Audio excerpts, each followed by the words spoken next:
Offshore significa fuera de la costa, pero en términos legales se refiere a empresas o sociedades constituidas fuera del país de residencia, en regiones cuya tributación es de un 0%. Las empresas offshore se crean en paraísos fiscales para evitar pagar impuestos. Por el contrario, se llaman empresa onshore, dentro de la costa, a aquellas que trabajan o realizan inversiones en el propio país de residencia o en países con similares leyes tributarias. Pero la línea que los separa es tan pequeña, que a veces esos resquicios legales son aprovechados por inversores para evadir impuestos. Muchas empresas que sienten que la carga fiscal es mucho mayor en sus países de residencia, que en otras regiones eligen estas zonas llamadas paraísos fiscales para realizar sus inversiones.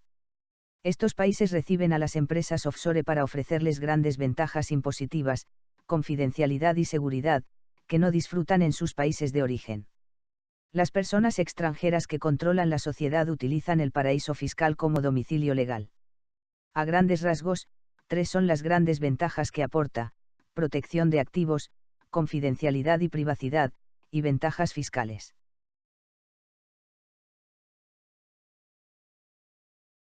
Primero que nada, es una sociedad igual que la que se puede constituir en España técnicamente hablando, pero primero se constituye sin tener actividad y sin residir en ese paraíso, en ese territorio o en ese estado. Y sobre todo tiene prácticamente un único objetivo, que es ocultar. Y a pesar de eso es legal. Sí, claro. Su máximo objetivo es la ocultación, tanto del titular real, quién es el dueño de la empresa, como del dinero, como de dónde va a operar o no. Esta es el tema. Otra característica de una sociedad pantalla. Una buena sociedad pantalla no puede faltar su testaferro.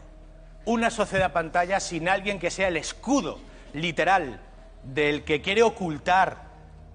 Tengo que decirte una cosa.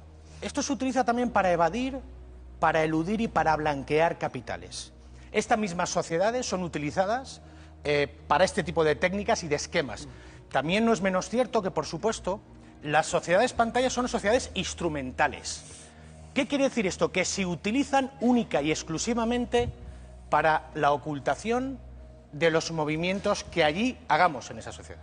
Testaferro si, por ejemplo, el dinero fuera mío y quien aparece como propietario de la cuenta eres tú. Efectivamente, que por otro lado, como en Panamá es legal, yo estaría encantado de que fuera el testaferro en Panamá y que la pasta fuera mía, porque no voy a tener ningún problema. También tengo que decirte que aquí en España los testaferros tampoco es un delito ejercer de testaferro.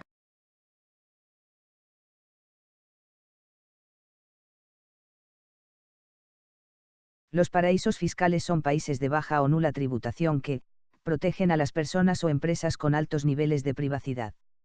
Las empresas pueden estar muy interesadas en gestionar sus inversiones en el exterior a través de una empresa ubicada en estas regiones. El problema de la oferta de estos paraísos es que son atractivos para ocultar cosas. Existe la posibilidad de que otros aprovechen esta normativa para realizar adquisiciones de bienes, blanqueo de capitales, inversiones o ganancias que no tributan en ningún lugar.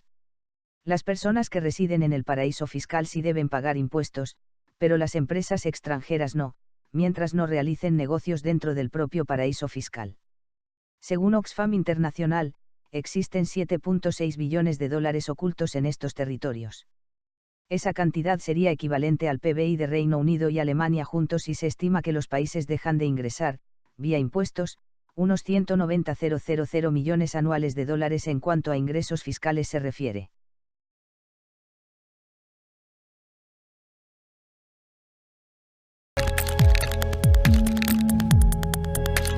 En el mundo hay diferentes tipos de países. Hay países que deciden tener impuestos elevados y que con estos impuestos el gobierno pues dé una gran cantidad de servicios. Hay países que deciden tener pocos impuestos y pocos servicios públicos y digamos hay países de todo tipo que libremente escogen la política fiscal que quieren mantener. Hay otro tipo de países que se especializan en tener impuestos muy bajos y además tener secretos bancarios y además dejar que los ciudadanos que pagan impuestos no sean exactamente residentes y dar unas condiciones especiales a gente extranjera para que pague impuestos en estos países, con el único objetivo de atraer dinero para este país.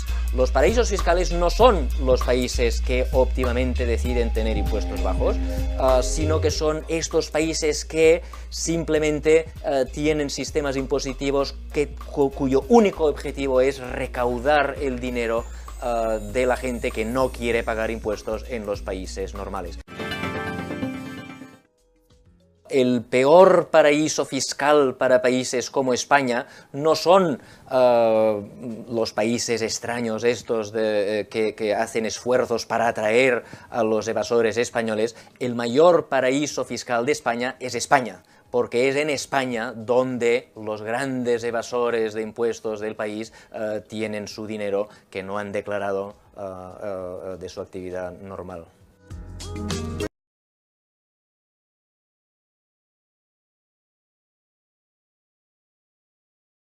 Fuentes del Ministerio Público señalaron que el empresario israelí ya dio detalles sobre cómo llegó a sus cuentas bancarias el dinero de los sobornos que la constructora brasileña afirma haber entregado a Toledo por la licitación de 2 tramos de la carretera interoceánica. Según su declaración a la Fiscalía, el dinero de las coimas fue enviado de cuentas que tenía en bancos de diferentes países a Confiado International Corp. Offshore del empresario en Suiza.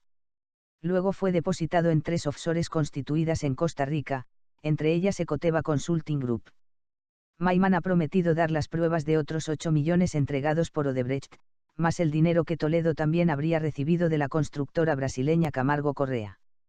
Con esto, la Fiscalía Anticorrupción completará el circuito de cómo, desde las cuentas de Maiman, el dinero fue trasladado de Suiza a Costa Rica y luego al Perú, donde a través de la empresa Ecoteva se compraron inmuebles, a través de Eva Fernembú, y se pagaron las hipotecas de las viviendas de Toledo. Toledo y Odebrecht son investigados en su despacho por el delito previo, es decir, la fuente ilícita de donde provino la coima pagada al expresidente, así como los actos de colocación del dinero ilícito. La otra fase de la investigación, que es propiamente el lavado de activos y que se configura con la compra de bienes que realizó el exmandatario a través de su suegra Eva Fernembú, está en el caso Ecoteva.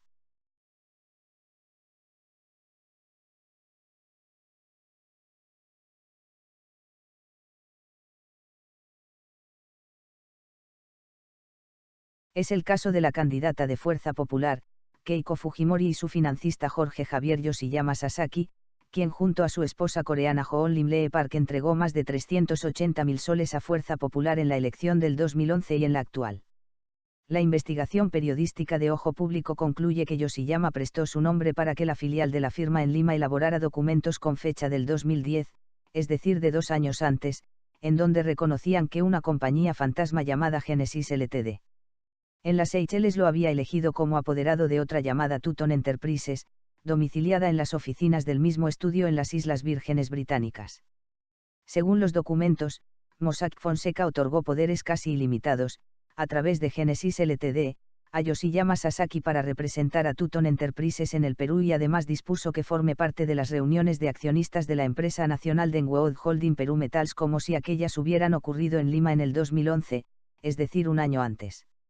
Otra de las financistas de Keiko Fujimori que cliente de Mossack es la peruana Silvio Clee, viuda de Lam.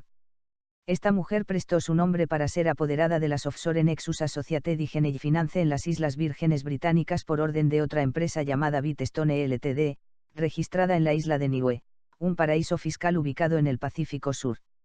Lo curioso es que Silvio Clee, viuda de Lam, tenía 81 años, y registraba domicilio en el Callao, cuando Mossack Fonseca la nombró apoderada de las offshore en el Caribe, y 88 años cuando fue registrada como donante de 138.000 soles para el partido de Keiko Fujimori. La investigación de Ojo Público revela que la hija de Alberto Fujimori es la candidata más vinculada a personajes acostumbrados a la oscuridad de paraísos fiscales.